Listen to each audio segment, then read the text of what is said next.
Okay, thank you, Samaya, for letting me know. Hi, Dean. We're just getting started on Unit 6, Assignment 5, if you want to get that pulled up and ready to go.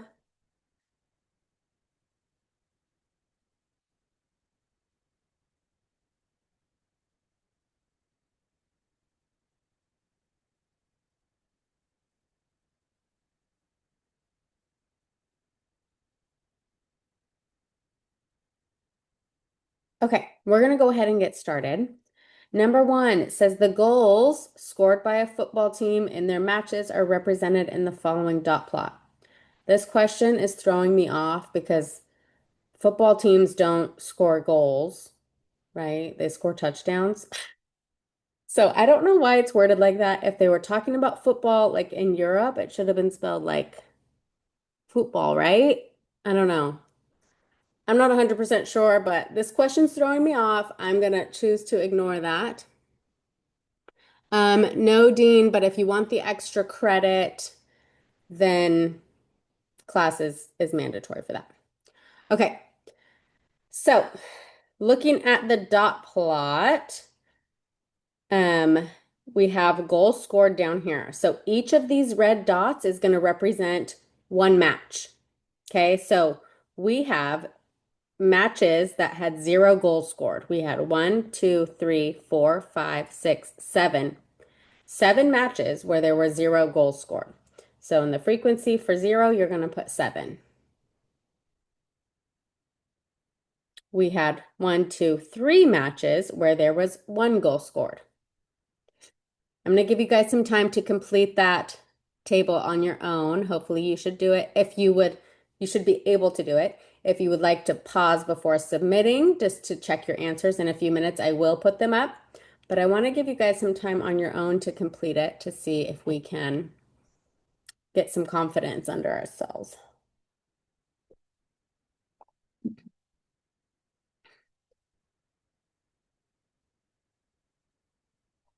Oh, this should be 3. I'm sorry. I don't know why I wrote 1 there.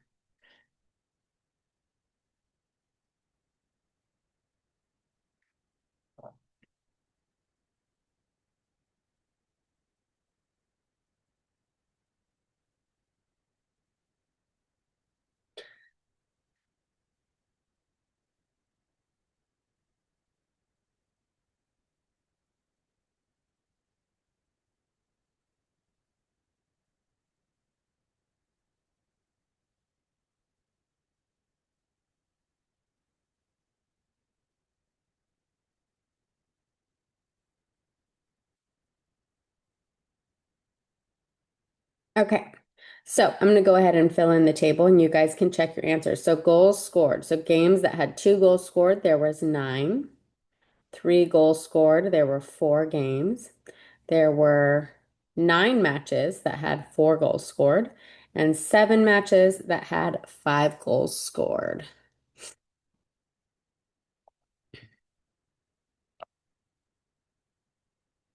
Okay, you can go ahead and glance, check your answers, make sure you got those all right. And if you did not get them right, that's okay. Just make sure you understand why. And if you're not sure, please ask in the chat. I'm happy to help.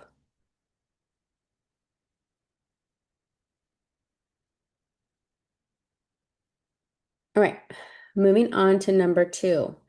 Okay, continuous data is represented in a histogram as shown, right? It's continuous because it's numbers. This note here you want to pay attention to. It says make sure you always pay attention to the scale on the graph of this or on the side of the graph. So if we look over here, um, as we start at 0, we go up to 10 and then up to 20. I like to figure out what these little increments represent in the middle as well before I even start doing anything. So if I'm going up to 10 here, that means each of these I've got, this can't be 1, 2, 3, 4, 10. It's got to be 2, 4, 6, 8, 10, 12, 14, 16, 18. Okay, so now we can complete our frequency table. So we're looking at scores here. And so the score of 30, we had 16 people get a score of 30. We had 12 people get a score of 31. Okay, see if you can complete that frequency table on your own.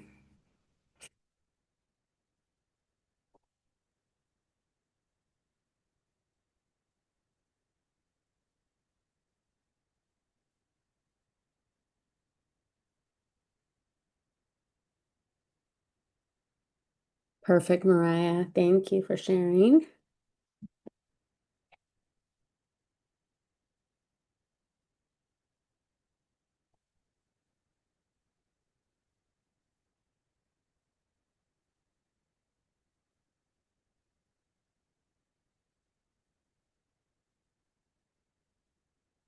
Okay, so then we've got 14 here. 33 is also 14. 34 is up to 8, and 35 is all the way up to 20. So should have had 14, 14, 8, and 20. Okay, any questions on that one? All right, we're going to keep moving.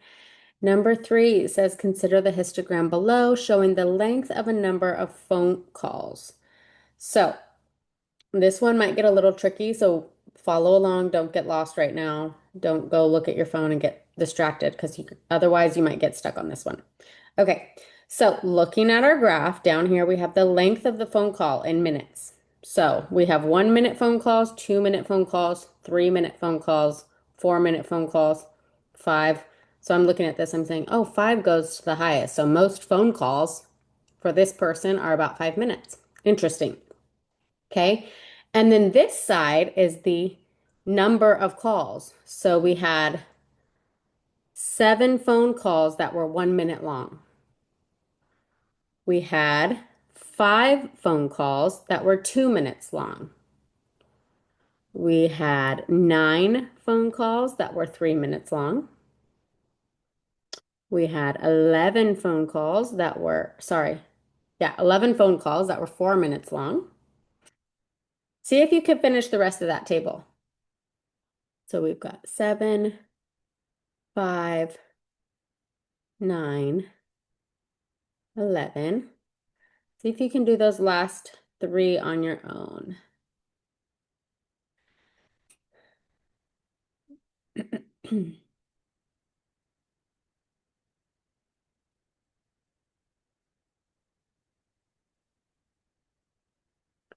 Perfect, Mariah. Thank you.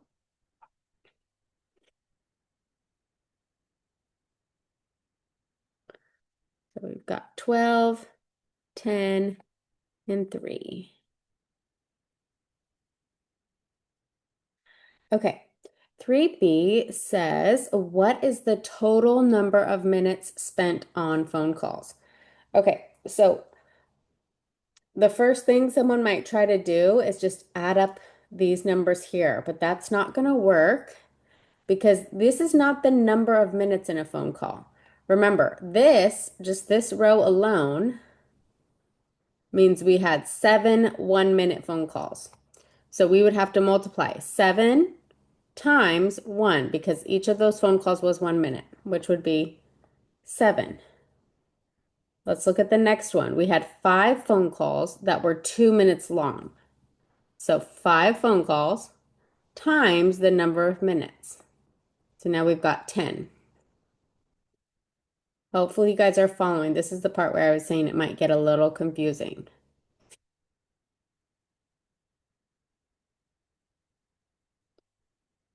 Now we've got 9 phone calls that were 3 minutes. So the total there would be 9 times 3, which is 27. The next one would be 11 times 4, which is 44. Feel free to use a calculator for these if you need to. You're not being tested on your multiplication skills for this. All right, the next one would be 12 times 5. which is 60. And then 10 times 6, which is also 60. And then last but not least, 3 times 7, which is 21. Okay, so now that we have the total minutes for each of these rows, we want the total number of minutes spent on phone calls, right? So we're going to take all these numbers and add them together. 7 plus 7 plus is 14, plus 4 is 18, plus 1 is 19. So put the 1, sorry, put the 9, carry the 1. 1 plus 1 is 2, plus 2 is 4, plus 4 is 8. 8 plus 6 is 14, plus 6 more is 20, plus 2 is 22. Okay, so we had a total of 229 minutes. Okay, so 3C says if you receive 91 minutes of free calls and are charged 50 cents per minute afterwards, what is your total spending? Okay, so we did a total of 229 minutes. 91 of those are free. So in order to find how many we're having to pay for, we've got to take away those 91 free minutes. So 229 minus 91. 9 minus 1 is 8. 22 minus 9 is 13. So we've got 138 minutes that we're going to have to pay for. These were the free ones. What's left over are the ones we're going to have to pay for, and we have to pay 50 cents for each of those minutes. So we're going to do 138 times 0.5. We're basically cutting it in half, right? 50 cents for each minute. So 138 divided by 2, or 138 times 0.5, we should get 69. So we're going to pay $69 for the extra minutes.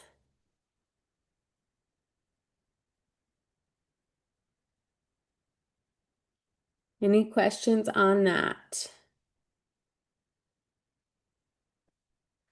All right, I'm going to give you guys a minute. Go ahead and take that screenshot of the score and submit that on Buzz right now so that I can remember to give you your extra credit for coming to class.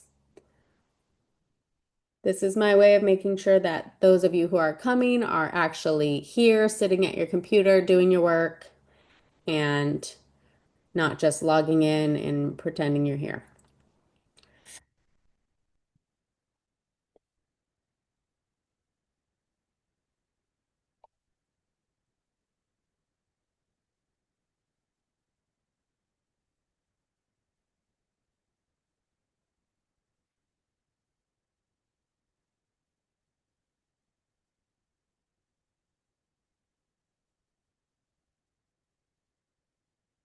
Okay, once you have that submitted, please let me know in the chat that you're ready to go.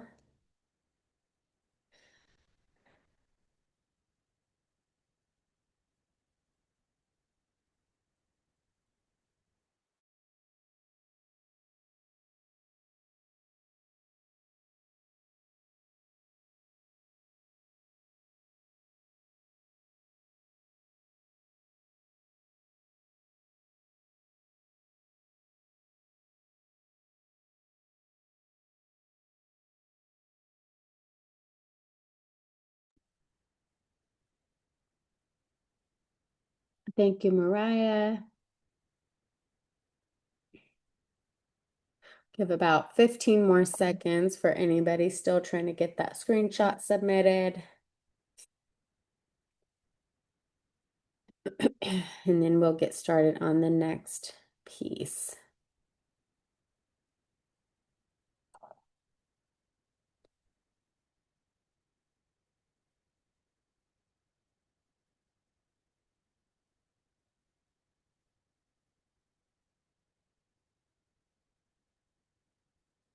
Okay, so we are looking at the measures of center, which we have three different types of measures of center that we're going to be looking at today.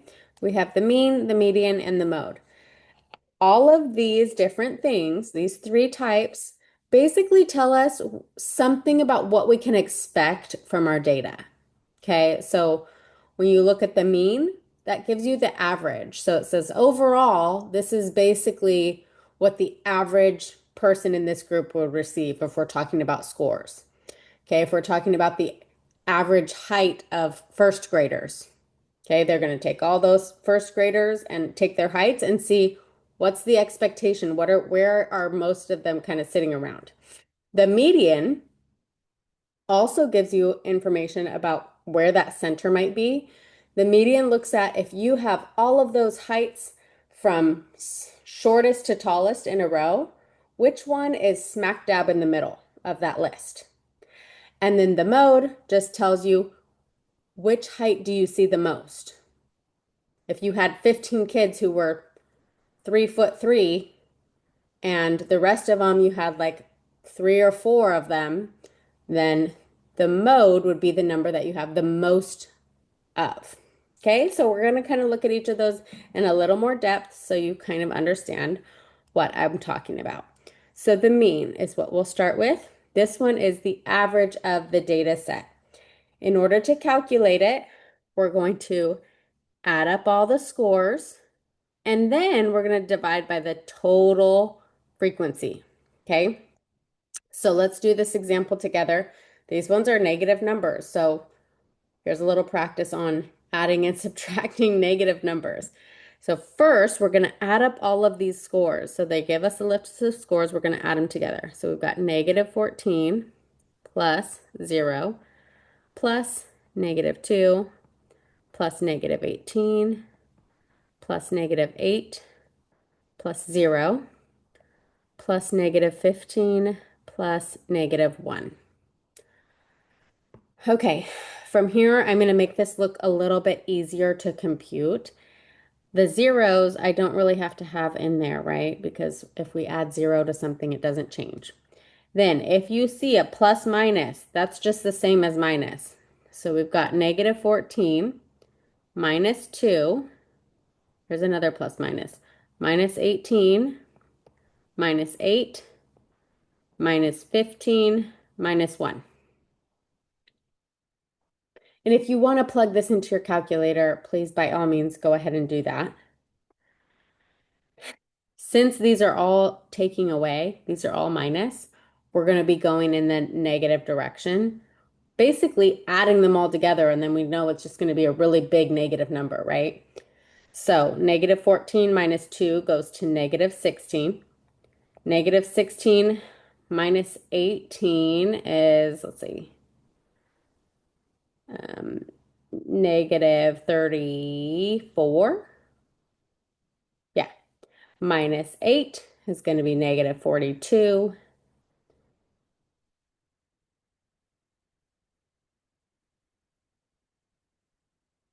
Minus 15 is going to be negative 57.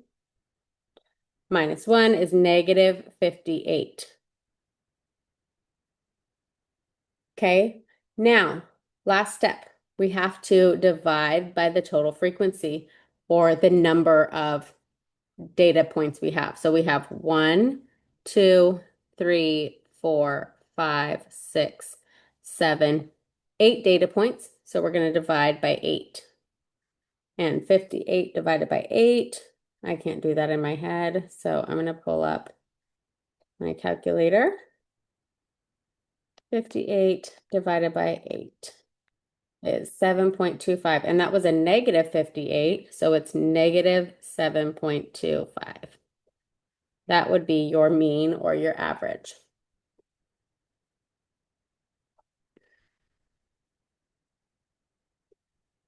Okay, the next thing we're going to find is the median. Okay, and the median is the middle number of the data set when the numbers are placed in order from least to greatest. So that's the key point, is that in order to find the median, you have to have those numbers in order from least to greatest. That's a common mistake as people forget to put the numbers in order and they just find the number in the middle of the set. They're not always in order, so you have to make sure they're in order from smallest to biggest first. Okay, so to calculate the median, you're going to start by listing the terms in ascending order. So looking at our example down here, we've got 11, 11, 13, 14, 18, 22, 23, 25. Those look like they're already in order, right? So we can skip the first step for this one. Then you're going to find the number in the middle of the list. So looking here, I just like to cross them off one by one. One from the left side, one from the right side. Then cross another one from the left side, one from the right side, one from the left, one from the right. Okay, I've gotten to this point here where if I cross off one from the left and one from the right, I'm not going to have any numbers left. So this is if there are two numbers in the middle, you have to take the average. So basically, we're going to do what we did over here. So we have 14 and 18. You might be able to do this in your head. You might be able to do this in your head. You need the number that's in the middle of 14 and 18. So I can think, okay, well, if I'm counting up by twos, it goes 14, 16, 18. So that tells me 16 is in the middle of 14 and 18. If you can't do that in your head, all you're going to do is what we did for the mean. You're going to add them together, 14 plus 18, and divide by 2 because there's two numbers. 14 plus 18 is 32, divided by 2 is 16. So our median is 16. The last one, and what I would say is probably the easiest one, is the mode. This one is the one that occurs the most. Notice those words kind of look the same, sound the same. Mode, most. It's the one that appears the most. So you're just going to find the term that appears the most in the data set. So I like to list them out, like the different numbers that we have. So I start with the lowest one. So the lowest number in this list is 2. And how many of those do I have? 1, 2. I only have 2 of those. The next number is 5, I think. And I have 1, 2, 3 5s. The next number is going to be 8. And I have 1, 2, 3, 4 8s. Okay, from this point, you can look and say, do I have four of any other number? It's like 18, I only have 2 of those. 10s, I only have 2 of those. And 14s, I only have 3. So what's my mode going to be?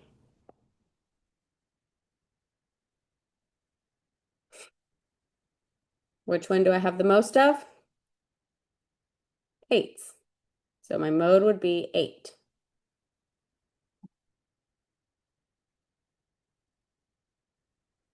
Okay, go ahead and open up Unit 6, Assignment 6. Let me know when you're ready to go.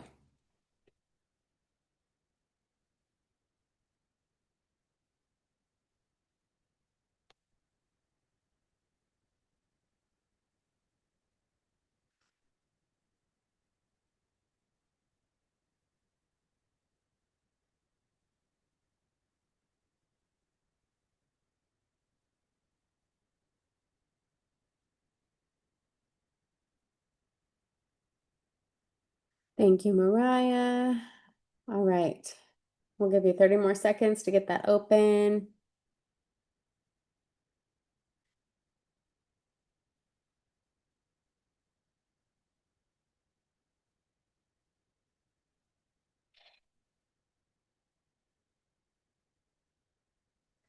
All right, number 1 says find the median of the following set of scores. So in order to find the median, remember we have to be in ascending order first. So we have to be in order from least to greatest. So looking at this set, we have 4s, then 6, 11, 15, 17. So this looks like it's already in order for us. So we don't have to do anything there. So we're just going to cross from the left, from the right, from the left, from the right, from the left, from the right, and then we're left with 1 this time. So we only have that number in the middle. So our median is 6. Okay, Number two says to find the mean. So remember, for the mean, that one's the average. This one's the most math heavy because we have to actually be adding and dividing and doing actual math here. So we're going to add all these terms together and then divide by the number of terms, which is 1, 2, 3, 4, 5. So 22 plus 21 plus 25 plus 14 plus 30, all divided by 5.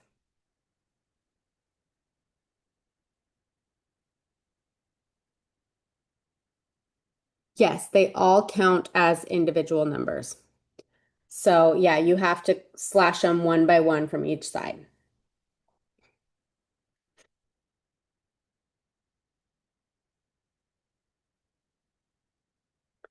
All right, so if we add these together, I'm going to use a calculator.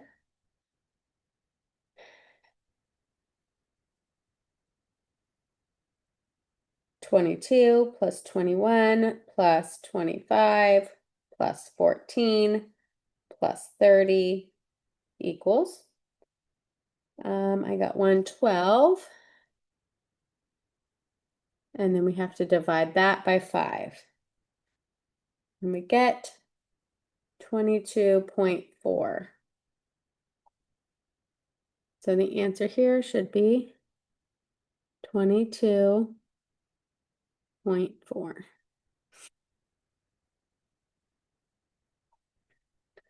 Okay, and then number 3 is asking for the mode, which is the most. So which number appears the most? Well, these are all kind of in order. So we've got 3 2s, 3 6s, 5 7s, 1 10, 3 13s, and 1 17. So our mode is 7. Good job, Mariah.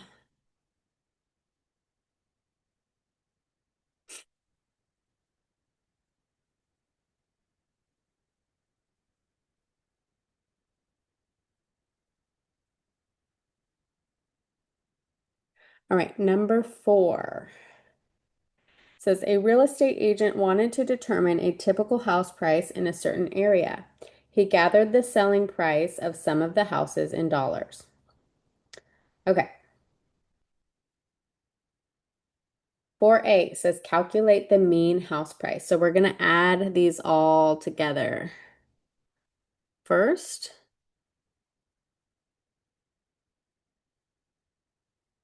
And I'm going to use a calculator for that.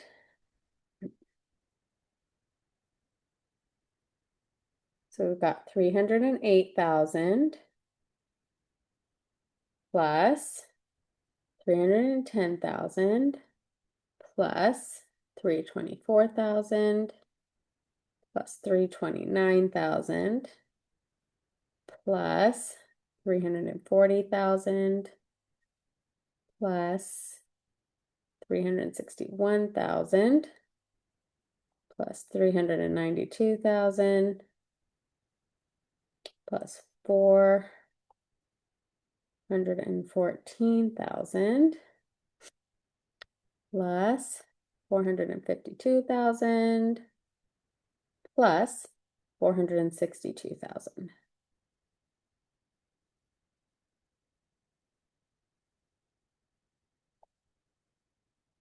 Okay, so far from adding those together, I got 3,692,000. Now, we're not done yet. We have to divide by the total number of house prices. So we had 1, 2, 3, 4, 5, 6, 7, 8, 9, 10. So we're going to divide by 10.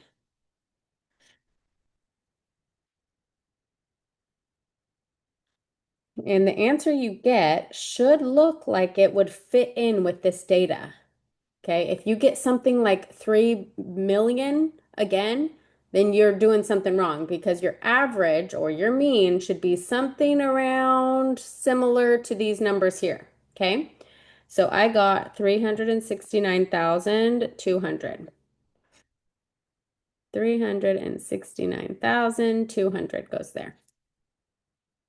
So that is your mean. Okay, B says what percentage of the house prices exceeded the mean? Exceeded means go over, so they're above.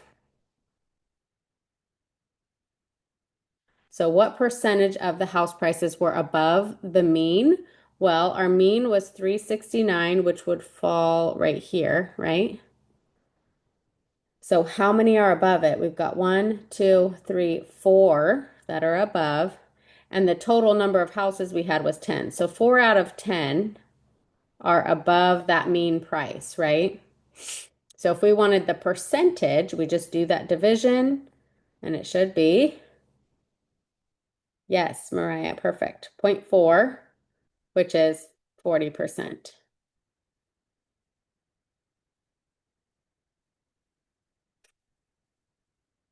Okay, next we need to find the median, which remember, median is the middle. And since we have 10 prices here, we know we're going to have 2 in the middle, right? The only time you're going to end up with 1 in the middle is if you have an odd number of data points. So I'm going to cross off 1 from this side, 1 from this side, 1 from this side, 1 from this side, 1 and 1, 1 and 1. And here I'm left with these 2 in the middle. So we have 340 plus 361. And we're going to divide by 2.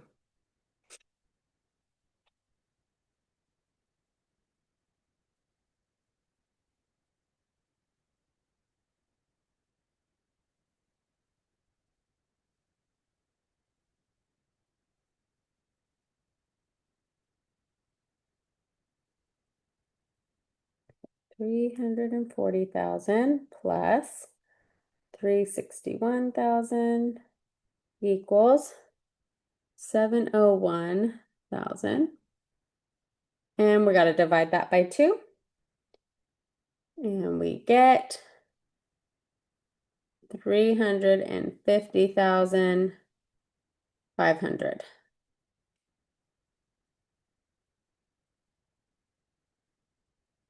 And then 4D says what percentage of house prices exceeded the median? Well, the median would be right in there, right? So how many are above it? 1, 2, 3, 4, 5. 5 out of 10 were above it. And express that as a percentage would be 0.5, which is 50%. Okay, questions on that one? Are we okay? All right, let's go ahead and screenshot and submit that assignment on Buzz. Give you about a minute to do that, and then we will start on our last set of notes and our last assignment.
Okay, we're going to go ahead and get started on the last set, and I forgot to change this title.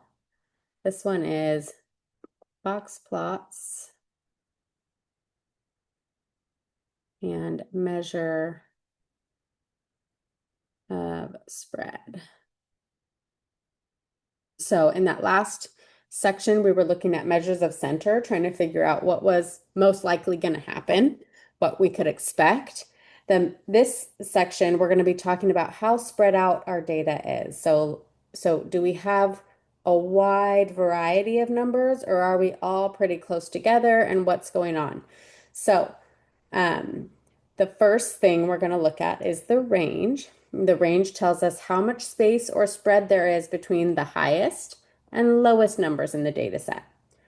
So in order to find the range, we're just finding the difference, which remember, difference means subtraction. So in order to find the range of this data set here, we need to know what's the highest number. In this case, it's 9. And what's the lowest? In this case, it's 1. And so to find the range, we're going to do 9 minus 1, and we get 8. So our range is 8. Not too complicated, right?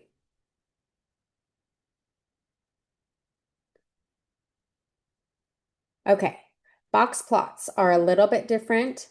Um, you have a few new terms here, which we're going to get through them. They're not too complicated.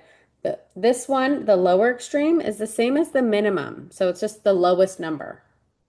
Okay, this is the minimum. This is the lowest number in your data set.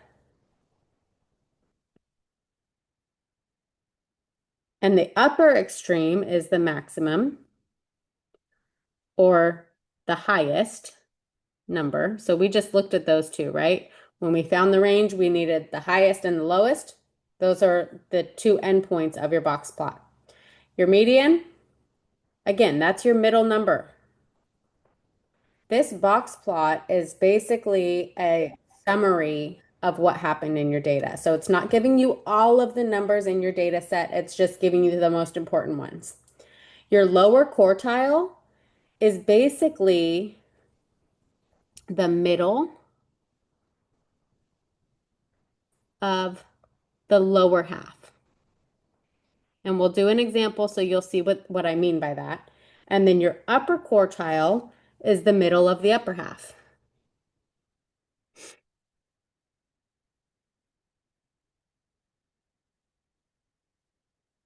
If you want to take a screenshot of this, you can.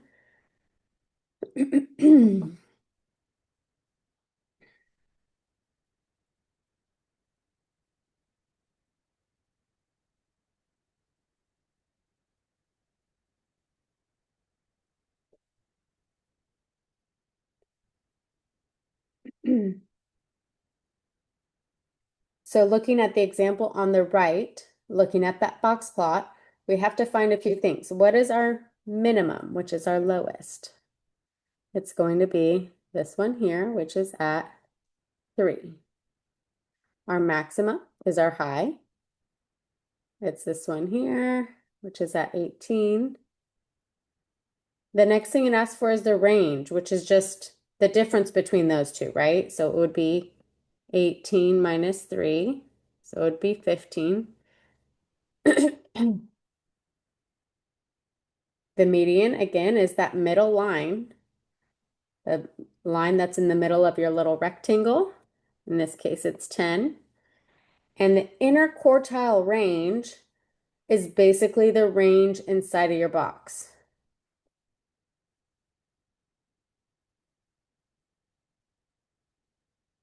So we're going to take the highest of the box, which in this case was at 15, and the low of my box was at 8, and we need the difference between those two. So 15 minus 8, which would give us 7. So you have your range of your data set, which is the difference between the highest and the lowest. And then you have the inner quartile range, which is basically the top of the box and the bottom of the box, or the high end of the box and the low end of the box. We're talking this number and this number. We want the difference. We want to know what's in between that box. How many units are in between that box? Any questions so far? No, we haven't started the assignment yet. This is just an example I wanted to show you guys before we get started, but we're going to start right now. So go ahead and pull up assignment 7 so we can go ahead and get started. No worries at all.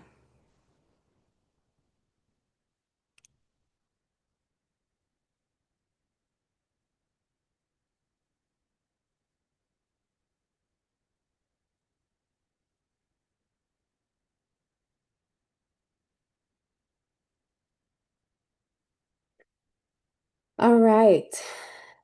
We're going to go ahead and start so that we can have enough time to finish this assignment. All right, we're considering the data in the table. Now we're given some scores and we're given frequency. So this is a frequency table. So we had somewhere there was a long list of scores and somebody took that list of scores and they put it in a frequency table. And they said, this row here means that 14 kids scored 87. Then we had 39 students scoring 88. Does that make sense? Hopefully we're understanding this table. All right, so it says calculate the range of scores. So in order to get the range, we need the highest score minus the lowest score. So looking at our scores, our highest score was 92.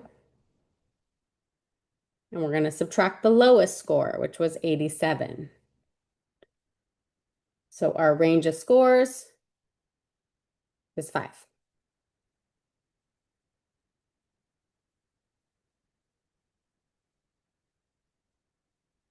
The next one, what is the mode? Which score happened the most? So this one, we're going to be looking at this column. Which score happened the most? Well, which one of these is the highest number? It's 45. So that means 91 was the score that happened the most.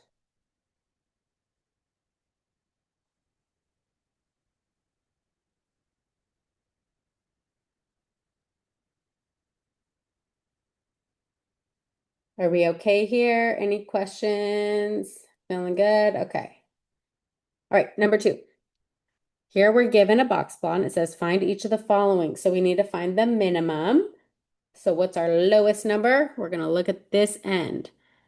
That is there at 3. So our minimum is 3. Our maximum is at this end, and it's at 19. Now we need our range, which is basically the difference of those two, right? So we're going to do 19 minus 3, which is 16. So our range is 16. The median is the middle. So it's this line here that's in the middle of your box, and it's at 11. And then the inner quartile range. Inner quartile range is here. We want to know the difference there. So how much space is in there? We've got, this is at 15, and the bottom end there is at 6. So it's 15 minus 6, which is 9.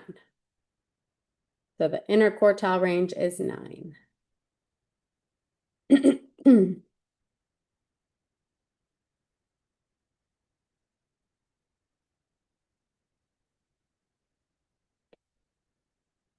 Okay. I think this is the last question. Yep. Okay, so answer the following given this set of scores. 3A says sort the scores in ascending order. So we're going to take these, I'm going to rewrite it up here. Start with your lowest. So we got 7. And I cross them off as I go. That way I don't write a number more than once. Then we have 8. Then 13. Then 23. Then 33. Then 39. Then 43. So you guys will need to type those into that first box. 7, 8, 13, 23, 33, 39, 43.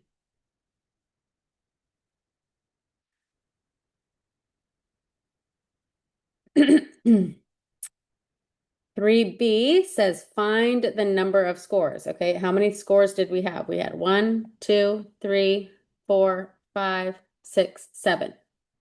There were 7 scores listed.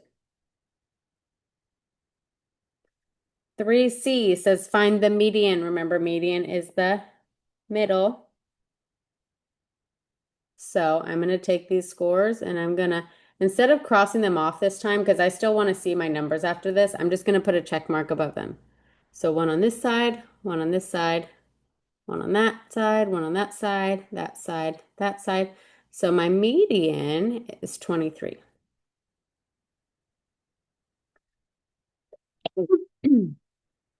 Okay, this is the one where I said we're going to find that first quartile and the third quartile. Those are the top and the bottom of that box that we were looking at. So the first quartile, this is the middle of the lower half. So if we're looking at our lower half, which is everything to this side of the median, what number's in the middle? 8, right? Now to find the third quartile, we're going to do the same thing, but on the upper half. So which one's in the middle of the upper half?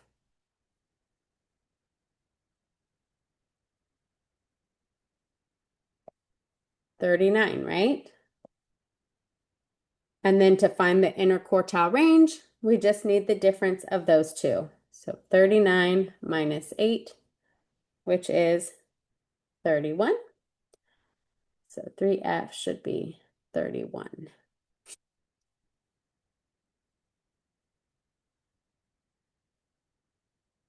Okay, go ahead and take a screenshot of that and submit that assignment on Buzz.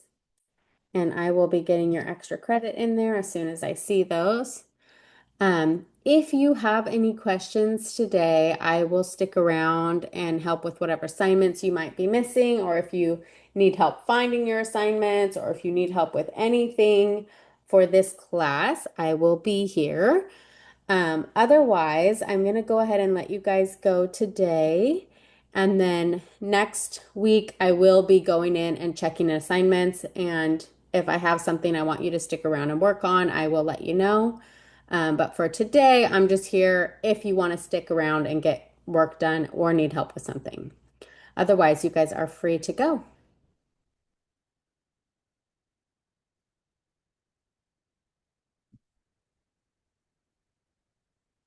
Thank you, Samaya. See you next week.